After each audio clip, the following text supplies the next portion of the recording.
everyone. Thank you to the folks who are logging on right now. My name is Manny. This is Congressman Eric Swalwell, and this is Manny's Super Civic Cyber Conversations, and it's our opportunity and our effort to continue to civically engage the public during this time. Thank you all so much for joining. And if you have a question for Congressman Swalwell, you don't have to wait. You can just type it into the Q&A section. We're going to keep this short. It's going to be less than 30 minutes. We're going to talk, he and I are going to talk for about 15, 20, and then we're going to get to your questions. So let's start. Congressman Eric Swalwell, thank you. First question is, what Disney movie is your 2-year-old watching right now? We have moved on to Brave. I'd never actually seen Brave. We were like stuck in this like Moana vortex, which is great. It's a great movie. But this weekend he discovered Brave. So like 10 feet away from me, he's over there watching Brave for like the 100th time in the last couple days. How is sheltering in place going for you and the family right now? You know, it's good. It's not easy. I've learned that I'm not a very good preschool teacher.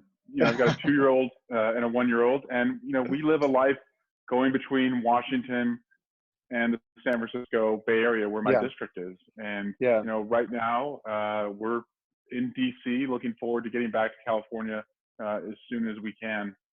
But you know, just trying to go to the grocery store only when we need to. The pharmacy, we've got a daughter who has a respiratory issue, so we have to do that from time to time. And she's had some issues where we've had to call the doctor, and thankfully, you know, because of like telemedicine and FaceTime, we can avoid going to the doctor. And so, I mean, it's different. Great. And I'll be honest, Manny, I've spent more time with them in the last month than I probably did in the last year. And so in some ways, that's your family. A blessing for the family. Well, mazel tov on that. The last interview I did earlier was with Marianne Williamson, who, like you, also ran for president. And she was upset. She was like, why is Congress in recess right now? They should be working.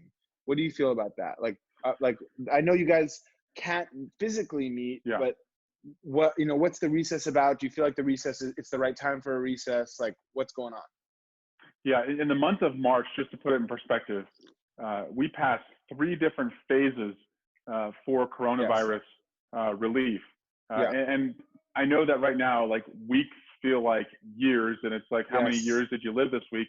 But we passed 3 different phases, and you know, one of them was universal testing. One of them included paid sick leave for anyone who's affected, and then the most recent one, of course, was to provide the personal protective gear that the hospitals needed, the state and local money, and of course, small business relief. So 3 major packages, you know, over $2 trillion in 1 month. But we're still working. We have calls every single day. I'm on the leadership team, and Speaker Pelosi and I and our leadership team were on a call for about an hour today. And then we had a caucus call with the whole caucus. And we do that just about every day of the week. And we know that there's going to be a phase 4, probably the CARES Act, which we passed a couple weeks ago, boosted with more money for small business relief and, you know, diagnostic testing. Okay, well, before we get into what's going on with small businesses, I know you just did it, but I want to give you an opportunity to like really go into it, because I know you're into the policy and you're that's something you're really good at. So can you tell me, so there was the $8.3 billion phase 1 legislation, there was the $3.5 billion Family First Act, and then the $2 trillion the CARES Act. So can you just kind of lay out, you know, what the 3 bills did, and also just kind of what you're happy about and what you're disappointed about with all that legislation? Yeah, you know, the first bill primarily funded on the healthcare side, so we could understand, you know, what we were facing. The second bill was geared toward making sure everyday workers, if they have COVID-19, that they could take the 14 days off and still get paid. But it also included unemployment insurance as well as the protective gear that people would need. The most recent bill is the one that really has all the meat on the bones that we think, at least in the next couple of weeks, are really going to be needed. And so that includes $150 billion for state and local governments, $100 billion for hospitals, unemployment insurance, $600 additional a week per person who takes it. So your average American worker would get 100% unemployment insurance right now. And then $300 billion in a paycheck protection program. And I want to just talk to you about that one, because that one is what is being rolled out this week. And the intent behind it was that any employer affected by COVID-19 with 500 or fewer employees could keep their employees working. So if 75% of the funds go directly to your employees, it is 100% forgivable loan. You can use the rest of the money for rent, mortgage, utility fees, et cetera. And that would get most employers through the next 8 weeks. And we recognize we probably will have to extend that in the next CARES package that will be passed. And so right now, it's just a matter of, can the federal government get the money to the banks fast enough, and can the banks with their clients get that money into their accounts fast enough so people can pay their employees. Now, a question a lot of people have, and I know this affects restaurants a lot, is, well, we already closed our restaurant. I had to lay off my employees. I don't have a lot of cash around. You know, it's very much hand to mouth in the restaurant industry. What do we do? Well, we wrote this bill in a way that it goes all the way back to February. So if you take an employee who was let go back in February, as long as you use the program before June 30th and pay them what they were supposed to get paid, you can have a forgivable loan. So look, it's not going to be perfect, and the money's not going fast enough. So any input that people can give us on how to make sure that we stand this up is really important to me. Just real quick on that one, you know, the difference between, so a company that has 500 employees, I don't think we consider that a small business in California, but if you think about it, like for them to have enough money to have payroll for 2.5 months, that actually can be a substantial amount of money. And I think it's 500 billion in the payment protection fund. So it's capped at $10 million. So you can take the less, so you take the lesser of company. 2.5 months of your payroll or $10 million. So you're right. For most small businesses, your payroll is going to be under $1 million for a 10-week period. But for some businesses, we pay up to $10 million. I guess the question is, like, is there of that money, is there a certain amount earmarked for larger companies? And because I think the worry right now is companies like mine, small businesses, you know, that are like really community serving, but we're not that large. I have 13 employees. The worry is that by the time the money filters down to folks like us, it's going to be all taken by the folks that have 300, 350 employees.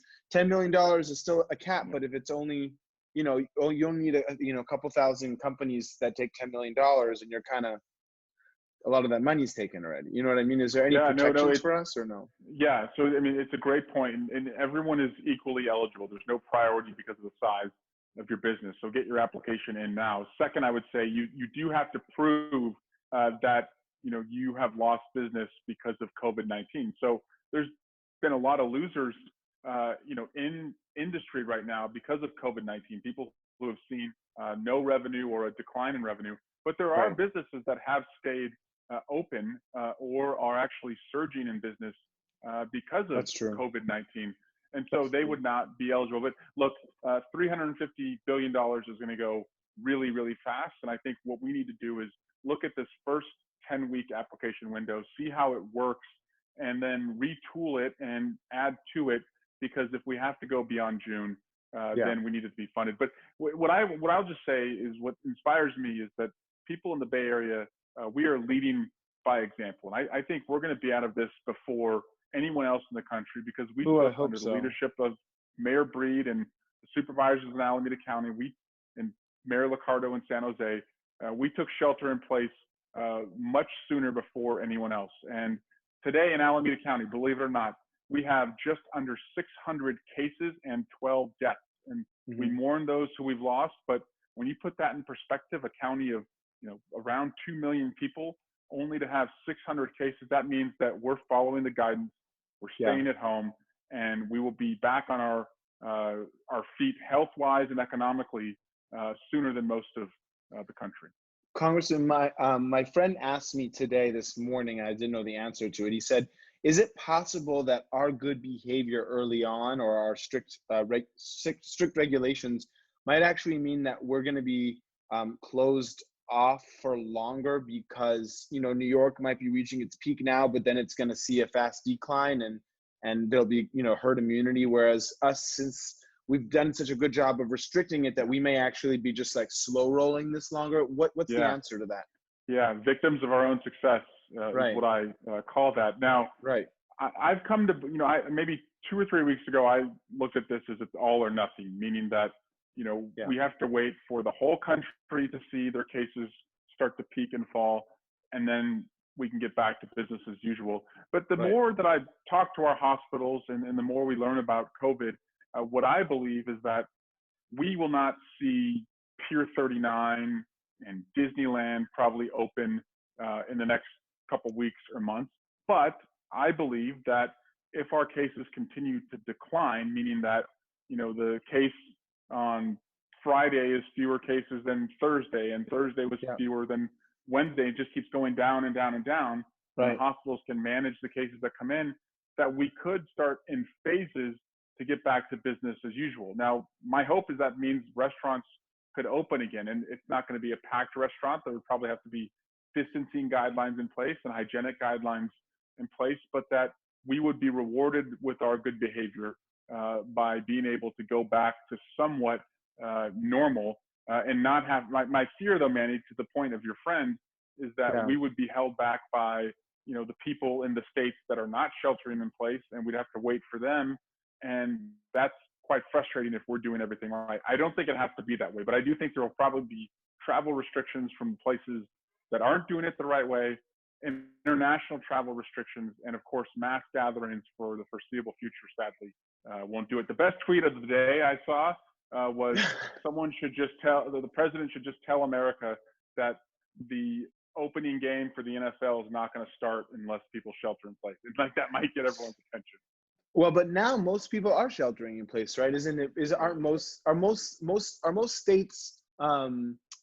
states sheltering in place, or are they just kind of like, is it still a patchwork of who's doing what? Yeah, so about 97% of Americans are under some sort of shelter in place order. Now, some states define what is an essential, purpose differently than others, but there are, still a handful of states that are not. But I think we've gotten the attention of the American people, and it just takes leadership. And I think what's missing right now is a commander-in-chief who is assuring the American people we're doing all we can to keep them safe, but also giving us that light at the end of the tunnel. Leaders are supposed to be lighthouses of hope for the American people, and I don't see a president who goes to the podium and says, look, here's what we've done, here's what we have to do, here's where we're going, we're going to get there together. And I think that rudderless leadership is bringing more anxiety to people.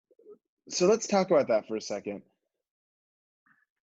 It feels really frightening that, and I think I've been watching Andrew Cuomo's press conferences, and there's this kind of like dereliction of duty amongst the federal government where it seems like left isn't talking to the right. The U.S. Surgeon General is contradicting Dr. Fauci, who's not allowed to speak when President Trump speaks, and Mike Pence is trying to do his best, but he's being, his efforts are being interrupted by President Trump. And it's not like there was much faith in the office of the president already, but I mean, I guess sitting in the seat in the Capitol in Congress, like how bad is it? And also like, how do you feel about the state that we're in now, where states are being asked to basically fend for themselves and governors are competing against each other for the same pot of resources? Yeah, it shouldn't be that way, Manny. Again, a commander-in-chief says the buck stops here. I'm going to lead us through a crisis like this. Thankfully, in the states that are hardest hit by this, we do have governors, I think, who are stepping up. And in Congress, at least, we have provided the resources. Now, we fund these priorities. It's on the administration to execute them. And as I get text messages and phone calls from people who are small businesses saying, look, I called the bank, they're not approving my application for the Paycheck Protection Program, or they're not funded adequately, that's frustrating. And that's an execution problem. But we have to do all we can to just keep raising the alarm, signaling where the issues are. And again, I think individually, governors and members of Congress can show the leadership where it's missing. And most importantly, there's going to have to be a lessons learned campaign where we're going to say, this coming November, we will never again be in a position like this because we weren't prepared. I really hope not. Let's go into the sausage making a second, because I think it's really interesting. And as a Bay Area congressman, You understand our values out here. And I have to say, just from a layman's perspective, I was not expecting the stimulus bill to be, to do what it needed to do. And the fact that the Congress and you in House leadership were able to jujitsu that bill to have like real strong unemployment benefits for every American, checks for folks, like pretty meaty, packages for small businesses. How were you guys able to do that? Like, what Harry Potter, like magician, like spell did you use to make that happen? Yeah. Our Harry Potter is named Nancy Pelosi. And thankfully, okay, she became speaker, back in 2019 when we won the majority. And we do have a leader, in a crisis in the Congress with her. And the bill that was proposed by Mitch McConnell, would have been corporate giveaways with no oversight.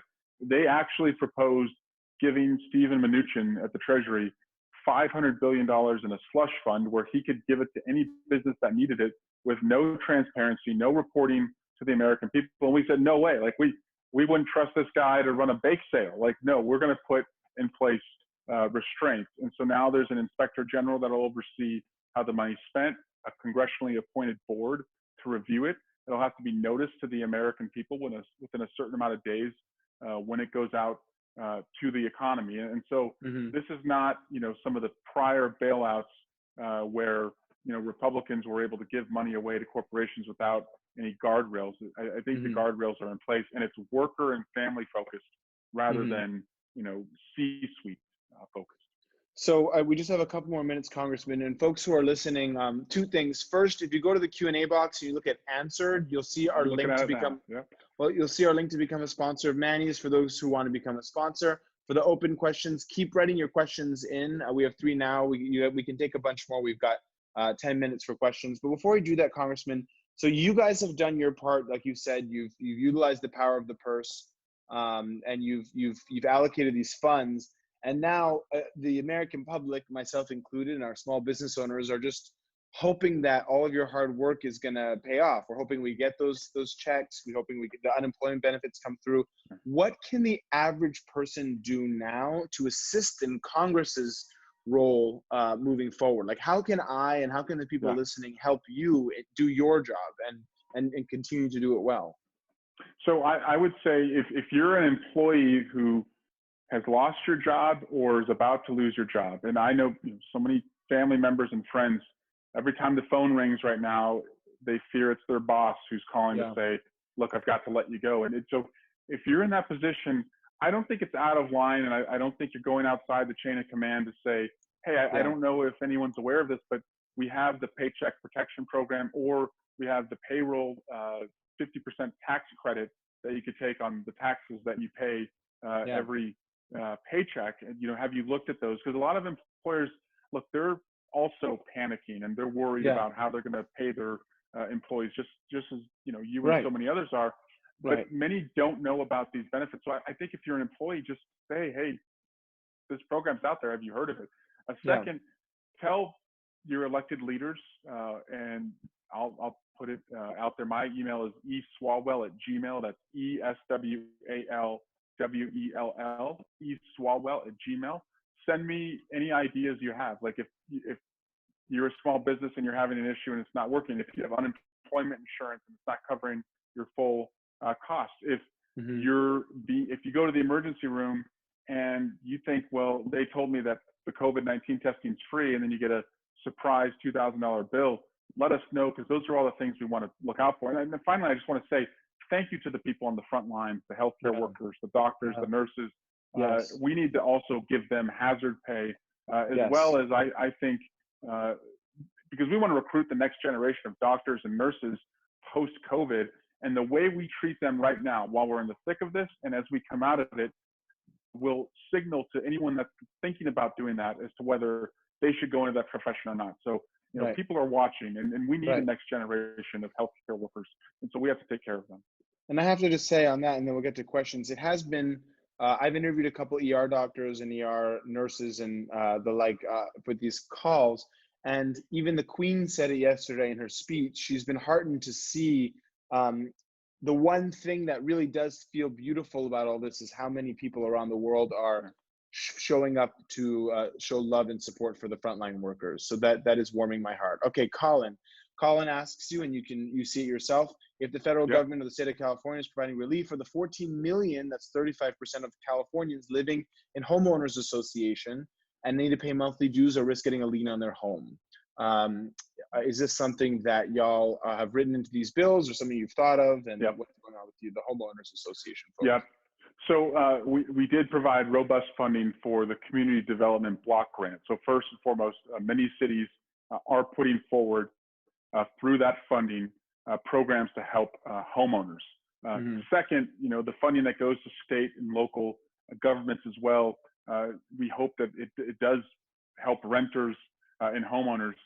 But this is an issue that I'm glad it was brought forward, because in addition to mortgage, and there's not a federal mortgage forbearance right now, and that's something we should look at as well. But it's not just the mortgage payments, it's also the state and local property taxes, it's the homeowner association fees. And, look, if you can't negotiate your way around that with the association, and I hope association board members are amenable to that, that's something we need to know about and look at. But I also just want to add that one thing we are fighting for in the next round of CARES Act 2 is going to be to put back in place that state and local tax deduction, where the Republicans, with their tax scam bill back in 2017, they took that away to be punitive against Californians and New Yorkers. But having that money back in our pockets could help pay for your HOA fees or other fees that you're getting hit pretty hard with. Okay, let's go to Ginger's question. How confident are you that we'll get the ventilators back when we need them from New York? Did we give ventilators to New York, and is there like a thing there where we've loaned them to them and we're hoping to get them back? Yeah, I don't know the answer to that, but I do think under federal leadership, and this is why I think the president should put a general in charge of overseeing the distribution of U.S. resources and not have a politician doing it. We would be able to move ventilators, PPE, goggles, etc., around to the places that need it. So ideally, you could see when there's a peak in New York, the ventilators are there, and then as other places start to grow and New York starts to decline, move them around. But I'm not familiar if California did loan New York ventilators. But as we also push the president to invoke fully the Defense Production Act, I believe that anything that is overproduced, if we make 30,000 ventilators, and if the president is proved right that we didn't need that many, well, great. Put them in a stockpile so that when the next crisis comes, we have them available. That would be money well spent. All right, Adam, we got a teenager, Eric Swalwell. Adam's a teenager, Adam Reckers. And he sees that many of his friends are not socially distancing. No, Adam, no. And are carrying out their lives as usual. What can I do to convince my peers that their actions can have drastic consequences? First of all, Adam, thank you for 5:24 on a Monday night tuning into a conversation with Congressman Swalwell. Love that. Yeah. Thank you, Adam. And, I'll be honest, 3 weeks ago, I thought, I'll do the, I call it, by the way, physical distancing, because I think social distancing, we don't want to socially distance ourselves. But, I thought, well, I'm a lesser risk person, although, I'm turning 40 this year, so I'll be on the back nine very soon. But I thought I'm not as at risk. I'm fine. But I've seen too many cases now where teenagers, people in their 20s and 30s with no pre-existing condition before, have come down with COVID and succumbed to it. And it's just not, it's your life. It's not worth rolling the dice for. And when you read these stories and just think about, tell them this, Adam, do they want to be in an emergency room on FaceTime with the nurse holding your phone while you talk to your parents, and then the nurse has to look into the phone and say, we've lost him, he's no longer breathing? Because that actually happened to someone in the 30s earlier this week who had no pre-existing conditions. So we don't know enough about this, I believe, to just believe that, if we're younger or we don't have pre-existing conditions, we can take bigger risks. And you can also carry it and affect older Americans. And we certainly know that for them, they're susceptible. All right, Nick McCarthy's question. What role can Congress play in promoting necessary vote-by-mail measures to ensure safe, healthy voter turnout. And I think I heard today that Wisconsin, thank God, is pushing its primary. But this is a big issue. How can Congress help make sure that we get voter by mail turnout? Well, I think we should physically distance ourselves, but democratically we cannot distance ourselves from having a democracy that is still in place. And so the only way to address these physically distancing requirements is to have 100% vote by mail ballots in every state come November. Now, we fought for that in this most recent CARES Act, but Mitch McConnell would not go for it. And I'll be honest with you, and President Trump said it in a radio interview earlier this week, that if we had vote by mail, it would destroy the Republican Party. They look at this as an existential threat to them. I look at this as, why do we want to expose anyone to COVID-19 if they can just vote by mail? And there's no evidence of rampant vote by mail fraud. In fact, you have, when your ballot is collected by someone at the registrar of voters, they're comparing your signature to the signature that they have on file. By the way, it's a felony to commit voter fraud, so there's a heavy deterrent to not doing it. But most importantly, it's just more accessible, and in these times, it's going to be needed to make sure that we have a transition of power. But when would a decision need to be made in order for vote by mail to be beefed up in a way that it could actually be That's a good question. So it's state by state. So what we tried to do in the last bill was to provide the states with the funding that they would need to implement it. So we wanted to put in place vote by mail funding. So if you don't have a vote by mail program in your state, we would give you federal dollars to help you stand it up. Sadly, the states are going to be on their own, and I think they're going to realize it's really a binary choice. Right. Do we have vote by mail, or do we delay the election? And I think for most of us, the thought of delaying a presidential election is just so counter to who we are as Americans. So I think the states are going to have to do it on their own, and I hope they answer the challenge. All right, let's try to get two more questions in, Congressman. FEMA Zaltzman wants to know, what do you think is the likelihood of passing an infrastructure bill in the near future? And then I'll add in that as an addendum, would the extension of CARES be separate from an infrastructure bill, or do you think you would combine them? Again, this is moving so fast, and we're trying to evolve with the times. 2 weeks ago, we were certainly open to making sure the next package would be infrastructure. And in my district, the top priority is connecting the Dublin Pleasanton BART station 50 miles over the Altamont into Stockton. That would certainly be competitive for infrastructure dollars. But as more and more people have been exposed to COVID, as more and more people have been laid off, we've come to realize that we have to make sure that the CARES Act functions and that it fulfills the need that is out there. So we don't believe we're in the recovery effort yet. We still need to provide people with relief, unemployment insurance, small business loans, personal protective equipment. So that has to be the priority. Once we get past that, certainly putting people back to work immediately and moving people around and addressing congestion, I think has to be a priority. And I know there's bipartisan interest to do that. All right, let's go to William Leiter's question. Can you talk about what role the federal government can or should be playing in making testing more widely available? He keeps reading that this will be a prerequisite to returning to our normal activities, but where are we with testing, and also antibodies versus non-antibodies and all that? Yeah, so one, there should be universal testing, hard stop, everywhere. That is still not the case. And when we don't know how many people have been exposed, it's very hard for us to understand when we come out of this. But second, I think for the sake of healthcare workers first, we do need that antibody test. So we want to know if someone has had it, and maybe they didn't know that they had it, but we want to know if they've had it before and they've built up the antibodies to not have it again, because those are the healthcare workers that can go back soonest to the front lines. And when the front lines have the people there and the equipment there that can take care of COVID exposures, that is what allows us to get back to normal faster. It's the fear of the hospital system collapsing, which has really forced us to go into this shelter-in-place environment. I think for the foreseeable future, we're going to be in this physical distancing mindset and the hygienic mindset, which is a good thing. But I do believe that we can start getting back to business as usual if we have this diagnostic test that tells you if you have the antibodies or not sooner. First for healthcare workers, and then more broadly for all of us. But Manny, I just want to thank you again for hosting me here. I can't wait to get back into the restaurant.